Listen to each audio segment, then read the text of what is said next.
Pernahkah kamu berpikir, bagaimana jika bulan sepenuhnya tidak ada? Sepenuhnya kehidupan kan menjadi siang. Semua orang akan terlelap dalam kegiatan dunianya tanpa menghiraukan istirahatnya.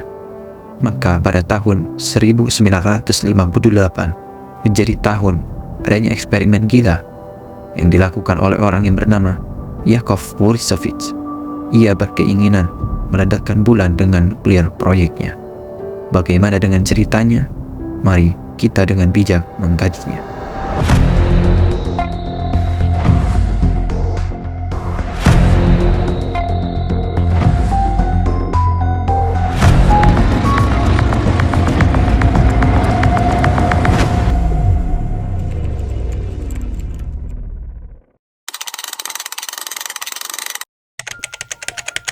Yakov Borisovich lahir dalam keluarga Yahudi etnis Belarusia di rumah kakeknya di Minsk, wilayah Belarusia di Rusia pada 8 Maret 1914.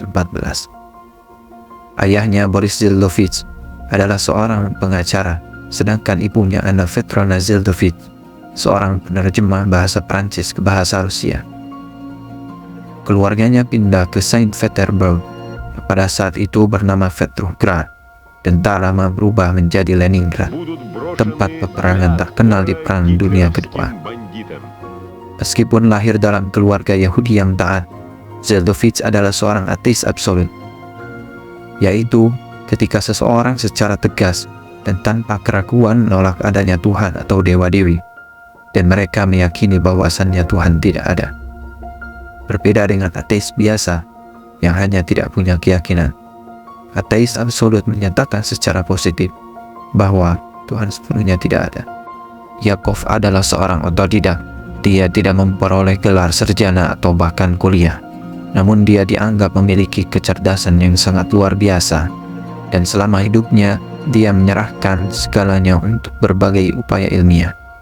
Tepatnya pada bulan Mei 1931, dia mendapatkan kesempatan sebagai asisten laboratorium di Institut Fisika Kimia di Akademi Ilmu Pengetahuan Uni Soviet.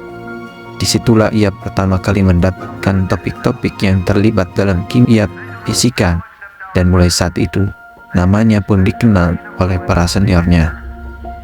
Tanpa melalui gelar sarjana, dari tahun 1932 hingga 1934, dia mengikuti pembelajaran khusus pasca sarjana di Universitas Negeri Saint Petersburg jurusan Fisika dan Matematika, dan kuliah teknis fisika pengantar di Universitas Politeknik Saint Petersburg yang agung.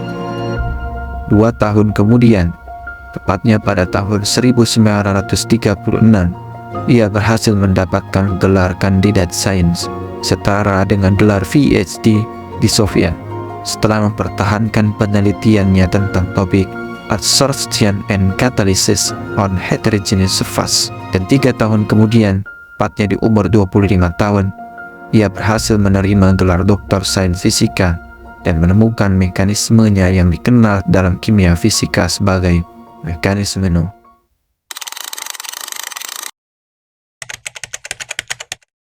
Setelah ia menyelesaikan gelar doktornya dengan latar belakang ilmiahnya yang sangat kuat dalam bidang fisika teoritis, khususnya dalam mekanika kuantum dan kimia fisika, Yakov dianggap sebagai salah satu rahasia proyek senjata nuklir Uni Soviet, dan perjalanannya ke luar negeri sangat dibatasi ke Eropa Timur, terutama Jerman, di bawah keamanan ketat Uni Soviet. Pada tahun 1940, disitulah titik balik keterlibatannya dalam dunia senjata nuklir, ketika Uni Soviet memulai atau menanggapi perkembangan senjata atom di negara barat, terutama setelah Amerika Serikat memulai proyek Manhattan, pengembangan rahasia yang dilakukan oleh Amerika Serikat selama Perang Dunia Kedua untuk membangun senjata nuklir pertama di dunia. Tujuan proyek ini adalah menggabungkan bom atom sebelum Nazi Jerman berhasil melakukannya, dan memastikan kemenangan sekutu dalam Perang Dunia Kedua dengan senjata baru yang sangat kuat. Sebagian kita mungkin kenal dengan Robert Oppenheimer yang dijuluki Bapak Atom. Dialah yang menjadi direktur ilmiah dalam proyek Manhattan ini. Setahun setelahnya, Zildovich bekerja sama dengan Yuki Katon dalam mencapai beberapa teori yang dibangun pada teori kinetika reaksi nuklir dalam kondisi kritis. Di antara teorinya itu adalah teori pengapian, pembakaran, dan peledakan. Sebagai contoh dari teori pembakaran adalah ada 3 sisi. Sisi pertama yaitu bahan bakar seperti kayu, kertas, bensin. Sisi kedua panas, sumber energi awal seperti korek api, gesekan, ataupun listrik. Dan sisi ketiga yaitu oksigen dari udara atau zat pengoksida lainnya. Jika salah satu dari ketiga unsur ini dihilangkan, api akan padam atau tidak akan terbentuk. Itulah salah satu contoh teori yang ia kembangkan atau dikenal segitiga api, fire triangle. Pada tahun 1942, Yakov dipindahkan ke Kazan, di mana ia ditugaskan oleh Komisariat Rakyat Munisi untuk melaksanakan pekerjaan pada bubuk senjata konvensional yang akan dipasok ke tentara Soviet. Sementara Khariton diminta untuk merancang jenis baru persenjataan konvensional.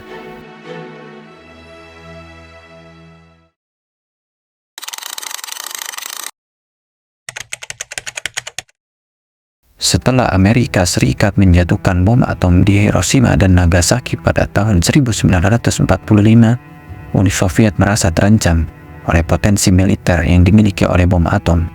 Pada saat yang sama, Uni Soviet juga menyadari pentingnya teknologi nuklir untuk pengaruh global yang menjadi faktor utama dalam perang dingin antara blok timur yaitu Soviet dan blok barat yaitu Amerika Serikat.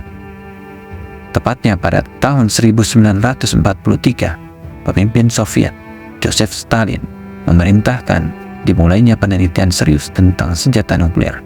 Ia memberikan tanggung jawab kepada Igor Kurchatov yang meminta Stalin untuk merelokasi Yakov Zhildovich dan Khariton ke Moskow untuk program senjata nuklir. Setelah mengetahui bahwa bom atom bisa mengubah arah perang dan geopolitik dunia, keputusan ini membawa pada berdirinya proyek bom atom Soviet yang dilaksanakan dengan sangat rahasia. Yakov Zhildovich bergabung dengan tim kecil Igor Kurchatov di laboratorium rahasia di Moskow untuk meluncurkan pekerjaan pada teori pembakaran nuklir dan menjadi kepala departemen teoritis di Arzamas pada tahun 1946. Program nuklir Soviet dimulai secara resmi setelah Perang Dunia Kedua berakhir, di bawah kepemimpinan Igor Kurchatov, seorang fisikawan Soviet yang dikenal sebagai Bapak Program Nuklir Soviet. Ia memainkan peran utama dalam pengembangan bom atom pertama Soviet. Pada 1946, Joseph Stalin sebagai pemimpin tertinggi dari negara Uni Soviet memberikan lampu hijau untuk dimulainya penelitian dan pengembangan bom atom Soviet. Program ini sepenuhnya dikelola oleh pemerintah dan menjadi sangat tertutup. Tepatnya pada tahun 1946, setelah sekitar 3 tahun penelitian dan eksperimen yang sangat intensif, Uni Soviet berhasil menguji bom atom pertamanya. Uji coba ini dikenal sebagai RDS-1. Uji coba dilakukan pada tanggal 29 Agustus 1949 di Semipalatinsk di Kazakhstan dan menandai titik balik dalam keseimbangan kekuatan dunia. RDS-1 memiliki desain yang sangat mirip dengan bom atom pertama AS, yaitu Fatman, yang menggunakan desain implosif plutonium. Keberhasilan ini menandai langkah besar dalam program nuklir Soviet yang memberikan mereka status sebagai negara adidaya nuklir kedua di dunia. Setelah keberhasilan dengan bom atom pertama, Soviet mulai mengembangkan bom hidrogen atau disebut dengan bom termonuklir. Tepatnya pada tahun 1953, Andrei Sakharov memimpin pengembangan bom hidrogen Soviet yang pertama yang dikenal sebagai RDS-6S atau disebut dengan bom tsar. Bom ini menggunakan reaksi fusi untuk menghasilkan ledakan yang jauh lebih kuat dibandingkan dengan bom atom sebelumnya. Yakov Zhildovich, ia menjadi salah satu orang yang terlibat dalam pembuatan proyek ini. Tepatnya pada tahun 1955, Soviet berhasil menguji bom hidrogen pertama mereka yang menciptakan ledakan dengan kekuatan yang jauh lebih besar daripada bom atom yang mereka uji sebelumnya. Setelah itu, program nuklir Soviet terus berkembang dengan banyak uji coba yang dilakukan sepanjang tahun 1950 sampai 1960. Uni Soviet menguji berbagai tipe senjata nuklir, termasuk bom termonuklir, bom neutron, dan berbagai desain senjata lainnya. Uji coba Tsar Bomba pada tahun 1961 adalah yang paling terkenal, dengan ledakan yang mencapai 50 megaton TNT yang tetap menjadi ledakan nuklir terbesar yang pernah ada. Proyek paling ambisius dari Yakov Zhelovich muncul pada tahun 1958. Setahun sebelum pesawat ruang angkasa Soviet Luna 2 diluncurkan ke bulan pada tanggal 12 September 1959. Pesawat ruang angkasa ini menjadi yang pertama di dunia yang mendarat di permukaan bulan. Tujuannya adalah untuk pengamatan ilmiah tentang lingkungan bulan serta radiasi ruang angkasa. Misi ini juga bertujuan untuk menunjukkan kemampuan Uni Soviet dalam menjelajahi luar angkasa, terutama setelah keberhasilan mereka mengorbit Luna 1 yang pada awalnya diharapkan dapat mendarat di bulan, namun akhirnya melewati bulan dan menjadi objek pertama yang mencapai orbit matahari. Setahun sebelum misi tersebut, Yakov Zhelovich mengusulkan untuk melengkapinya dengan muatan nuklir dan meledakan bulan. Mengapa? Agar setiap objek ruang angkasa yang mengarahkan pandangannya ke bulan dapat melihat kehebatannya. Ya, itu adalah ide yang gila. Tapi pada saat itu, ide ini memiliki banyak pertentangan. Dan mereka memutuskan untuk tidak melakukannya karena risiko hulu ledak tidak mencapai tujuan dan takutnya jatuh kembali ke bumi terlalu tinggi.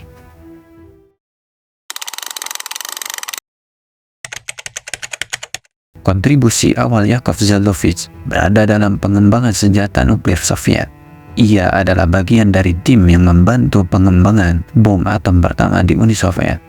Meskipun sebagian besar hasil pekerjaannya di bidang ini bersifat rahasia, kemampuannya dalam mekanika, statistik, dan fisika nuklir memainkan peran kunci dalam program nuklir Soviet. Ia adalah pionir dalam berbagai topik penting dalam kosmologi modern, terutama model alam semesta. Bersama dengan Igor Novikov, ia mengembangkan teori pembentukan struktur besar di alam semesta, seperti galaksi dan Big Bang, dan teori Zhelovich approximation, sebuah metode untuk memperkirakan distribusi materi di alam semesta awal, masih digunakan dalam simulasi kosmologi hingga saat ini. Warisan selanjutnya dari Yakov Zhelovich dalam bidang akademik yaitu teorinya tentang lubang hitam, black hole, dan teori relativitas umum. Ia membuat prediksi teoritis tentang evaporasi lubang hitam atau yang kita kenal dengan black hole, yang kemudian diperkuat oleh Stephen Hawking. Meskipun Hawking mendapat lebih banyak pengakuan, Yakov Zhelovich mengusulkan bahwa partikel dapat diciptakan oleh medan gravitasi kuat, ide awal tentang radiasi lubang hitam. Dan ia pun memberikan kontribusi penting dalam mekanika kuantum relativistik, termasuk ide-ide tentang produksi pasangan partikel dalam medan kuat. Dan ia terkenal karena berpindah-pindah bidang dari kimia fisika ke reaksi berantai, fisika nuklir hingga kosmologi, dan menerapkan metode matematis dan fisika teoritis untuk menjawab pertanyaan di banyak bidang ilmu.